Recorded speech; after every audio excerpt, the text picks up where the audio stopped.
Նախարար գործընկերս բարձրացրեց այդ հարցը, բայց ես նույնպես կցանկանայի շեշտել, խոսքը վերաբերվում է Ադրբեջանի կողմից Արցախի հանրապետության դեմ սանձազերծած ագրեսիայի հետևանքով եւ պատերազմական պայմաններում Իվանյանում գտնվող վառելիքաքսուկային նյութերի պահեստի զոհերի հարցին։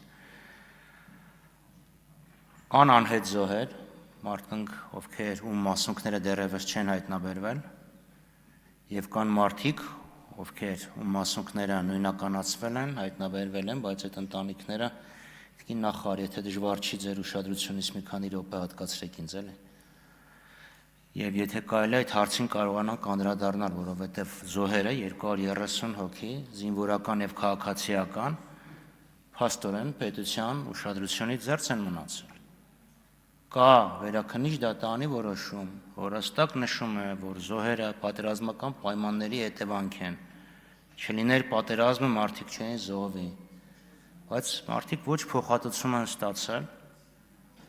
ոչ որոշակի կարգավիճակ ունեն, որևէ կարգավիճակ ունեն, ոչ էլ որևէ արտոնությունից են օգտվում։ Արցախի հանրապետության կառավարությունը 1 միլիոնի չափ փոխհատուցել է, որը պայմանական կոչվում է գերեզմանի գումար, նաև ինչ-որ գումար զինծառայողներին է հատկացվել, բայց 200-ից ավել ընտանիքներ, կրկնում եմ, զուրկ են պետական որևէ հոգացությունից, եւ եթե դժվար չի, կխնդրեի ձեր եզրափակիչ ելույթում անդրադառնալ կոնկրետ այդ կատեգորիայի վերաբերյալ կառավարությունը ինչ քայլեր է մտադիր իրականացնել։ Շնորհակալություն։ Էդվարդ Աղաջանյան, հաջորդ ելույթի համար համեցեք։